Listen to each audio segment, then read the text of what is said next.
बिस्मिल्लाहिर्रहमानिर्रहीम, अस्सलाम वालेकुम। काफ़ी दिनों से हमने आपके सामने भारत को एक्सपोज नहीं किया, लेकिन इसका ये मतलब नहीं कि भारत सुधर गया है। भारत और गिरता जा रहा है। हमने आपको बताया था कि अल्लाह ताला अपनी रस्सी खींचता है, कुदरत इशारों से समझाने की कोशिश करती है, अल्लाह ताला अजाब नाजिल करता है, लेकिन जिनके मुकद्दर में हिदायत नहीं होती, जिनके दिलों पर मोहरें लग जाती हैं कुफर की, वो सुधरते नहीं हैं बल्कि मजीद गिरते जाते हैं।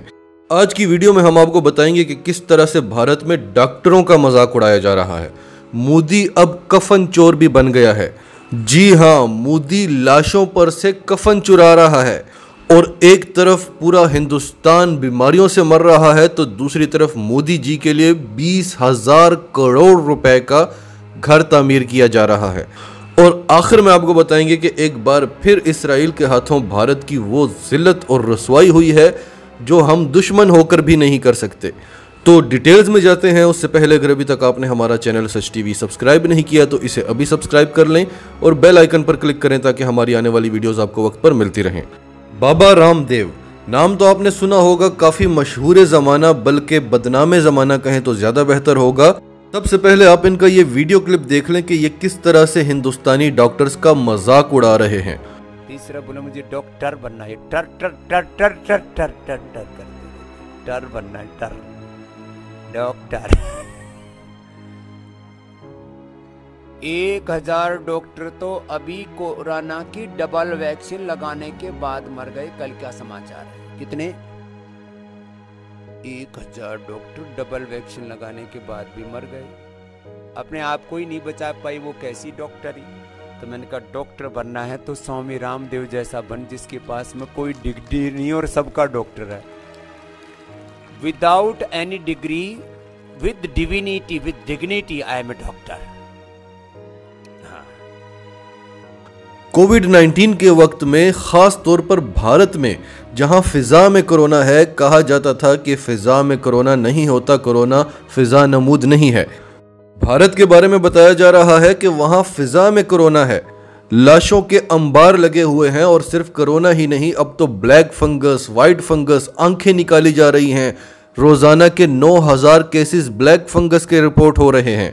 ऐसे में पूरी दुनिया में डॉक्टर्स ही वो तबका है जो अपनी जान पर खेलकर लोगों को बचा रहे हैं, और भारत वो मुल्क है जहां पर उन डॉक्टर्स का भी मजाक उड़ाया गया है। एक वैक्सीन भारत में क्या बन गई थी, वो भी WHO का शुक्रिया अदा करें कि उन्होंने इस खास मकसद के लिए भारत को सेलेक्ट किया था। लेकिन भारत तो हवाओं में उड़ने लगा था, वो तो खुद को भगवान समझने लगे थे।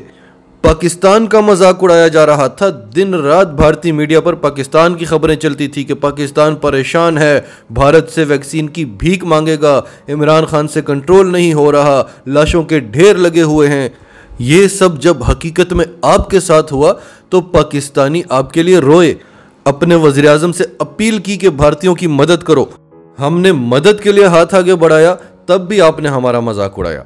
तो ये होता है इंसानियत का फ़र्क। यहाँ से पता चलता है कि किसी के अंदर इंसानियत है या नहीं। अब भारतीय डॉक्टर गुस्से से आग बगोला हैं, हुकूमत से मुतालबा कर रहे हैं रामदेव की गिरफ्तारी का। लेकिन रामदेव तो बीजेपी का, मोदी का खास आदमी है। ये वही रामदेव है जो कहा करता था कि पेट्रोल 30 रुपए का चाहिए या 100 रुपए का। भारतीय बड़े मजे से कहते थे जी हमें 30 रुपए का चाहिए। तो मोदी को वोट दो। अब रामदेव के मुंह पर ताला लगा हुआ है। आगे चलकर आपको बताते हैं कि इनके अगले इलेक्शन जीतने के प्लान्स क्या हैं, क्या करने वाले हैं ये मुसलमानों के साथ। अगली खबर जो आपको सुनाने वाले हैं वो बहुत ही भयानक और इंसानियत से गिरी हुई खबर है। हमने एक मुफस्सिल वीडियो बनाकर आपको बताई थी कि किस तरह से भारत में अब लाशों को दरियाओं में फेंका जा रहा है या उनको दरियाओं के किनारों में दफनाया जा रहा है। क्योंकि आप शमशान घाट जाते हैं तो आपको 4-5 दिन से पहले का टाइम नहीं मिलता और 4-5 दिन तक आप लाश को घर में नहीं रख सकते, और वो भी कोरोना के मरीज की लाश को। तो लोग लाशों को घर के बाहर रखते हैं, तो रात को आकर उनको कुत्ते खाते हैं। हमने आपको वीडियोस भी बताई थी, खबरें भी बताई थी, सारे सबूत आपके आगे रखे थे। या फिर उनको दरियाओं में बहाया जाता है, वहाँ पर चील कौवे उन पर हमला करते हैं, या दरियाओं के किनारों में दफनाया जा रहा है रेत में, तो तब भी वहाँ पर आकर कुत्ते और दूसरे दरिंदे उन लाशों को खा रहे हैं। अब अगर आप भारत में गंगा या जमुना के किनारे पर जाते हैं तो याद रखिएगा कि ये पानी, इस पानी के नीचे हजारों लाशें हैं और ये इंतहाई पोल्यूटेड पानी है। और अगर आप दरिया के किनारे पर खड़े हैं तो भी याद रखिएगा कि आपके पांव के नीचे लाशों के ढेर लगे हुए हैं। ये इनके इंतहाई पाकीज़ा दरिया हैं, गंगा और जमुना, हम इनकी बात कर रहे हैं। तो मोदी सरकार के लिए ये मसाइल नहीं है, ये तो प्रॉब्लम है ही नहीं कि भारत का ये हाल है। प्रॉब्लम ये है कि लोगों को पता कैसे चला है, प्रॉब्लम ये है कि पूरी दुनिया तक ये खबरें कैसे पहुंची हैं।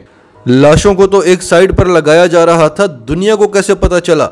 ड्रोन्स के जरिए तस्वीरें ली गई। तो उसका हल मोदी सरकार ने निकाल लिया है। जाहिर है जो प्रॉब्लम होती है उसी का हल निकाला जाता है। लाशें तो प्रॉब्लम है ही नहीं, प्रॉब्लम तो यह है कि लोगों को पता कैसे चला।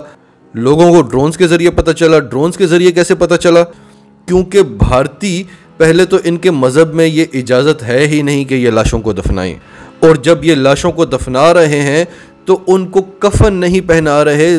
ज़्यादातर बॉडीज प्लास्टिक फोलियोज में लिपटी हुई हैं ताकि वो जर्म्स जो हैं उनके अंदर बाहर ना निकलें। तो उनको उसी तरह दफनाया जाता है और फिर रेत के ऊपर इनका जो मजहबी रंग है ऑरेंज कलर की चादर बिछाई जाती है। तो उस चादर को ही ये कफन कह रहे हैं जो कब्र के ऊपर बिछाया जा रहा है। और मोदी सरकार ने अपनी जो इन्वेस्टिगेशन की है शानदार किस्म की, उसमें यह पता चला है कि ड्रोन्स में लाशों का पता इसलिए चल रहा है क्योंकि उन पे ऑरेंज कलर के कफन बिछे हुए हैं। अगर ये कफन हटा दिए जाएं तो ड्रोन्स में ऊपर से बिल्कुल सारी की सारी एक जैसी रेत लगेगी, कब्रों का पता ही नहीं चलेगा। और मोदी के कारिंदों ने यह काम शुरू कर दिया है, धड़ाधड़ वहां से ऑरेंज कलर के कफन हटाए जा रहे हैं। फिर आप कहते हैं मोदी सरकार काम नहीं करती, प्रॉब्लम्स का हल नहीं निकालती। देखें कैसा हल निकाला। यहां पर तो दीवार नहीं चढ़ाई जा सकती थी, तो इनके कफन खींच लो। दुनिया को अपना एक अच्छा इमेज जो बताना है। अगली खबर सुने। भारत के हालात बहुत ज्यादा खराब हो चुके हैं। भारत की फिजा में सांस लेना भी खतरनाक हो गया है। हिंदू मर रहे हैं, मरते रहे, मुसलमान मरते हैं, मरे, सिख मरते हैं, मरे, ईसाई मरते हैं, मरे, दलित मरते हैं, मरे, अंधभक्त भी मरते रहे। मोदी जी के लिए 20,000 करोड़ का घर बनाया जा रहा है क्योंकि भारत की फिजा बहुत ज्यादा पोल्यूटेड हो गई है। उसका भी हल मोदी जी ने निकाल लिया है। आप लोग कहते हैं कि मोदी जी हल नहीं निकालते, वो भारत की गंदी फिजा से दूर पुरसकून फ्रेश और ताज़ा हवा में सांस लेंगे। वहीं पे उनकी दुनिया होगी, वहीं पे उनके convention centre, meeting hall, conference halls, उनका ऑफिस, उनका मंदिर, उनके लिए पार्क, सब कुछ वहीं पे होगा। वही इनकी दुनिया होगी। बाकी भारतीय जाएं भाड़ में। 2 भाई हुआ करते थे, एक का रायविंड में 450 कनाल का महल है और दूसरे ने उसको भी पीछे छोड़ दिया। फिर इलेक्शंस की तैयारियां हो रही हैं कि अगला इलेक्शन कैसे जीतना है। बहुत बुरा हाल हो गया है। आपको बताया ना, जो चीज इंपॉर्टेंट है उस पर गौर व फिक्र की जाती है। कोरोना से लोग मर रहे हैं, क्या फर्क पड़ता है? 135 करोड़ की आबादी है, 100 करोड़ भी मर जाए तो फर्क नहीं पड़ता। इलेक्शन कैसे जीतना है। गुजरात में जो कसाईयों की तरह काटा था मुसलमानों को, उस वाकये ने मोदी जी को वजीर आजम की कुर्सी तक पहुंचाया। एक चाय बेचने वाला भारत में वजीर आजम कैसे बनता है? मुसलमानों के खिलाफ नफरत बेचकर। अब की बार कैसे बनेंगे? कोई बड़ा वाकया करना होगा। ये बड़े मजबूत सोर्सेज से हमें इतलात मिली हैं, तो भारत के मुसलमानों तैयार रहो। आज जो आरएसएस की मीटिंग हुई थी उसके अंदर की बातें हैं ये, और इस सबसे बड़ा वाकया अब वो क्या करेंगे। अब तो इनका दिल कर रहा होगा कि मुसलमानों को कच्चा खाना शुरू कर दें। फ्रांस मुसलमानों के खिलाफ आवाज उठाता है, we stand with France. Israel मुसलमानों को मारता है, वी स्टैंड विद इसराइल। ये हम अब आखिरी खबर की तरफ जा रहे हैं। 14 साल की बच्ची को काट दिया जाता है इसराइल में, तो नीचे लिख दिया जाता है भारतीयों की तरफ से जय श्री राम। हमने आपको बताया था कि जब नेतन्याहू ने 25 ममालिक का शुक्रिया अदा किया कि वो हमारे साथ खड़े हुए हैं, तो भारतीयों ने ट्विटर पे एक हंगामा खड़ा कर दिया था और नेतन्याहू की मिन्नत समाजत करने लगे थे। Sir, where is India? Sir, we also stand with you.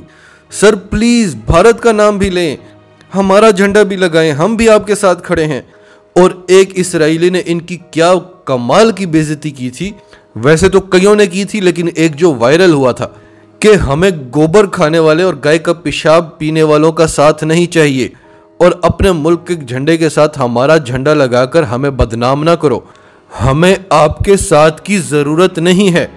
Israel को फख्र होता अगर पाकिस्तान उसे तस्लीम करता, अगर पाकिस्तान उससे दोस्ती करता, वो उसके लिए कुछ भी कर सकता है। भारत का साथ उनको नहीं चाहिए, भारत तो वैसे ही उसका बस छोड़े रहने दें। आज एक भारतीय ने ट्वीट किया, India and Israel problems are same. इसका नाम है चंद्र काश्यप और इसके कहने का मतलब था कि हमारी और इसराइल की एक ही प्रॉब्लम है और वो प्रॉब्लम क्या है? मुसलमान। तो इसराइली ने आगे से क्या लिखा, इसका नाम है बेंजामिन रिवलिन। इसका अकाउंट भी सस्पेंड करवा दिया गया है क्योंकि ये रोते इतना है और इनकी आबादी जितनी है ये ट्विटर पर चढ़ जाते हैं। चंद्र काश्यप ने कहा कि India and Israel problems are same, तो बेंजामिन रिवलिन ने कहा sorry but we have toilets. आपके और हमारे प्रॉब्लम सेम नहीं है क्योंकि हमारे पास टॉयलेट्स हैं। भारतीयों को गुस्सा नहीं आया, उनको फिक्र लग गई कि ये तो नाराज हो गया है। गुस्सा तो मुसलमानों पर आता है क्योंकि वो अकलियत है वहां पर। तो नीचे लिखा शुभम त्रिपाठी ने, sorry sir, please ignore these types, real Indians are RSS and BJP supporters, these are not real Indians, once again sorry sir. तो उसने आगे से कहा कि okay but why are you lifting my balls. अब इसका तो हम आपको तर्जुमा भी नहीं बता सकते, लेकिन मतलब उसका यह था कि मेरी खुशामद क्यों कर रहे हो इतनी ज्यादा। तो आगे से कहता है, sir you are from great Israel, आप ग्रेट इसराइल से हैं, we love you and respect you so much, you lead us and we will follow you always. आप हमें लीड करते हैं, आप हमारे लीडर हैं और हम आपके फॉलोवर्स हैं, हम हमेशा आपको फॉलो करेंगे। इससे पहले नेतन्याहू के बेटे यायर नेतन्याहू ने भी एक तस्वीर शेयर की इनके भगवान की, और उस भगवान के बहुत सारे हाथ थे और वो हाथ अपनी मिडिल फिंगर बता रहे थे। वो तस्वीर आप गूगल पर सर्च कर सकते हैं, हम आपको वो बताना नहीं चाहते। और फिर ये 12-13 घंटे तक रोते रहे तो उसने सॉरी कहकर वो तस्वीर डिलीट कर दी और इन्होंने उसका सॉरी एक्सेप्ट कर लिया, बल्कि बहुत खुश हुए कि उसने हमें सॉरी कहा है। अगर ये काम कोई भारतीय मुसलमान करता तो सॉरी से काम नहीं चलना था, कम से कम उसके 100 टुकड़े करने पड़ते। नाजरीन, आपकी सबके बारे में क्या राय है? कमेंट्स में अपनी राय का इजहार करते रहें और अगर आप हमारे चैनल पर नए हैं तो अभी सच टीवी को सब्सक्राइब करें, सच टीवी फैमिली का हिस्सा बने और हमारी वीडियोस पसंद आएँ तो उन्हें लाइक करें, शेयर करें ताकि ज़्यादा से ज़्यादा लोगों तक ये मैसेजेस पहुँचते रहें।